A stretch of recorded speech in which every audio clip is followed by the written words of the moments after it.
किसान भाइयों, आपने हर एक फर्टिलाइजर का इस्तेमाल गर्मियों के दिनों में अपने फसल में करके देखा होगा, लेकिन उसका कोई भी अच्छा रिस्पॉन्स यानी कि आपके फसल में अच्छी ग्रोथ आपको नहीं दिखने के कारण सिर्फ और सिर्फ उस फर्टिलाइजर का लॉजिक या फिर उसके पीछे का जो साइंस है वो आपको पता नहीं है, इसीलिए उसके रिजल्ट आपको नहीं मिल रहे हैं। तो जब तक आपको उस लॉजिक का, उस साइंस का पता नहीं चलेगा, तब तक आपके फसल में ग्रोथ संभव नहीं है। तो आज के इस वीडियो के अंदर हम कुछ फर्टिलाइजर के साथ साथ फर्टिलाइजर कॉम्बिनेशन भी बताने वाले हैं और साथ ही साथ एक ऐसी चीज आपको बताने वाले हैं कि जो इन सभी फर्टिलाइजर के साथ अगर आप इस्तेमाल करते हो तो इन फर्टिलाइजर के रिजल्ट्स बूस्ट होने वाले हैं। मतलब क्या, लिमिटेड फर्टिलाइजर है, आपको भी पता है कितने न्यूट्रिएंट है, 7 न्यूट्रिएंट है, उसमें भी डीएपी 10 26 26, अमोनियम सल्फेट ये 12 32 16 हो गया। ऐसी प्रकार के फर्टिलाइजर आप सभी को तो पता ही है, उसका ही इस्तेमाल सही ढंग से कैसे करना है आज के इस वीडियो के अंदर आपको पता लगने वाला है। तो सबसे पहला वाला टॉपिक को जान लेते हैं कि भाई कैसे जो टॉप फर्टिलाइजर है जो गर्मी में भी काम करते हैं।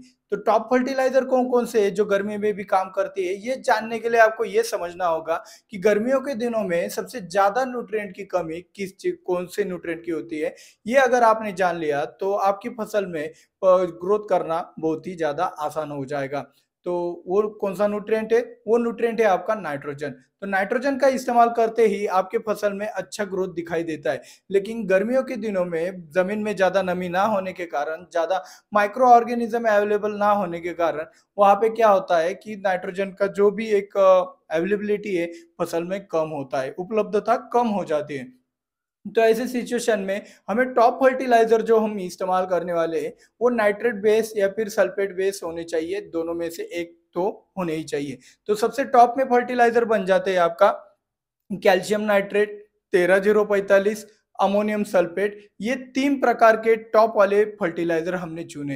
हमने ये इसीलिए चुने क्योंकि 2 वाले फर्टिलाइजर ऐसे हैं कि जो नाइट्रेट फॉर्मुलेशन में है, इसीलिए फसल के अंदर उसका अपटेक बहुत ही आसान तरीके से हो जाता है। और साथ ही साथ अमोनियम सल्फेट चुनने का हमारा इरादा इसीलिए अच्छा है क्योंकि बहुत सारी जमीनों का पीएच भी हाई हो चुका है, जहाँ पे नमी है, बैक्टीरिया भी अवेलेबल है, लेकिन पीएच बहुत हाई हो चुका है। तो ऐसी सिचुएशन में न्यूट्रिएंट का अपटेक नहीं होता है अच्छे से। तो इसीलिए हमने अमोनियम सल्फेट का भी यहाँ पे चुनाव किया है। तो ये टॉप फर्टिलाइजर जानने के बाद अभी हम दूसरी वाली बात ऐसी जानेंगे कि आपके फर्टिलाइजर के साथ कि ऐसी कौन कौन सी चीजें आप दे सकते हो जिसके कारण आपके फर्टिलाइजर के 100% रिजल्ट आपको मिल सके। भाई आपको भी पता है कैल्शियम नाइट्रेट 13045 अमोनियम सल्फेट बहुत ही अच्छी तरीके से वर्क करता है आपके फसलों के अंदर, लेकिन उसके साथ ऐसा क्या इस्तेमाल करें जिससे आपके फसल में ग्रोथ भी अच्छी हो सके। तो वहां पे आप समझ सकते हो कि भाई ऑर्गेनिक फर्टिलाइजर का भी हमें थोड़ा बहुत इस्तेमाल करना पड़ेगा,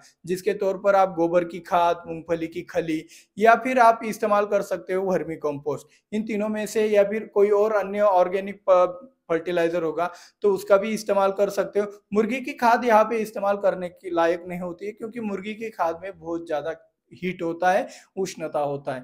तो इसी के साथ साथ आप गाय का दूध का भी इस्तेमाल कर सकते हो, जो कि रेगुलर में हम आपको बताते ही रहते हैं। आप गुड़ का भी इस्तेमाल कर सकते हो। साथ ही साथ हरी खाद नाइट्रोजन बढ़ाने के लिए भी बहुत अच्छा होता है। हरी खाद आपको पता ही है, एक प्रकार की नाइट्रोजन वाली फसल उगाई जाती है और उसको फिर से रोटावेटर लगाकर उसको जमीन में फिर से गाड़ देते हैं, जिससे आपका ऑर्गेनिक स्टेट में नाइट्रोजन आपके फसल में मिल सके। ये वो चीज है जो आपके फर्टिलाइजर के साथ अगर कॉम्बिनेशन में चला गया तो आपको बहुत ही अच्छा रिजल्ट मिलने वाला है। अभी तीसरी वाली बात करेंगे कि आपके इस फसल में, गर्मियों के दिनों में आप जो भी फसल कर रहे हो उसमें बेस्ट फर्टिलाइजर कॉम्बिनेशन कौन कौन से हो सकते हैं। तो यहाँ पे हम आपको 2 प्रकार के बेस्ट फर्टिलाइजर कॉम्बिनेशन बताने वाले। सबसे पहले बेस्ट फर्टिलाइजर कॉम्बिनेशन है calcium nitrate plus 13045 plus cow milk, plus इसके साथ अगर आप बना सकते हो तो मूंगफली की खली का पानी का घोल बनाकर उसको डबल कपड़े से फिल्टर करके आप ड्रिप के द्वारा भी, वेंचुरी के द्वारा भी दे सकते हो, लेकिन इसको फिल्टर करने का तकलीफ आपको उठाना पड़ेगा। इसका डोज ये रहा, कैल्शियम नाइट्रेट 1 एकड़ के लिए एक बार में 5 kilo, 13045 5 kilo. Cow milk temperature ज्यादा है, 35 डिग्री सेल्सियस से ज्यादा तापमान हो तो वहां पे काउ मिल्क आप कम से कम 5 लीटर भी इस्तेमाल कर सकते हो। अभी बात करते हैं दूसरे फर्टिलाइजर कॉम्बिनेशन की।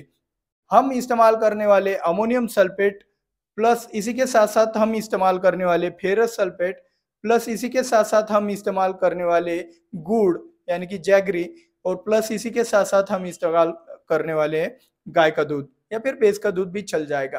तो यहाँ पे आपको एक बात ध्यान में रखनी है कि अमोनियम सल्फेट और फेरस सल्फेट ज़्यादा आसानी से घुलता नहीं है, तो इसीलिए इसको साइड में इसको इसका द्रावण बनाकर उसको डबल कपड़े से फ़िल्टर करके ही वेंचुरी के द्वारा चलाना है। ये हो गए आपके ड्रिप के माध्यम से देने वाले फर्टिलाइज़र। साथ ही साथ ब्रॉडकास्टिंग फर्टिलाइज़र के तौर पर हम अमोनियम सल्फेट 50 किलो से लेकर 100 किलो तक, फेरस सल्फेट 10 किलो से लेकर 20 किलो तक और प्लस इसी के साथ-साथ आप ह्यूमिक एसिड को भी मिक्स करके खेत में आप ब्रॉडकास्ट कर सकते हो, जिससे आपको बहुत ही आसान तरीके से बहुत ही अच्छे रिजल्ट मिल जाए। तो इस तरीके से आप गर्मियों के दिनों में फर्टिलाइज़र इस्तेमाल करके अपने फसल में अच्छी ग्रोथ पा सकते हो। तो किसान भाइयों, अगर आपको फर्टिलाइज़र के साथ-साथ कोई पीजीआर की भी आवश्यकता है कि जिससे आपके फसल में ग्रोथ अच्छी हो सके, तो ऊपर वाले वीडियो के ऊपर आप क्लिक करके वो वाली जानकारी पा सकते हो। मिलते हैं अगले वीडियो में। जय जवान, जय किसान।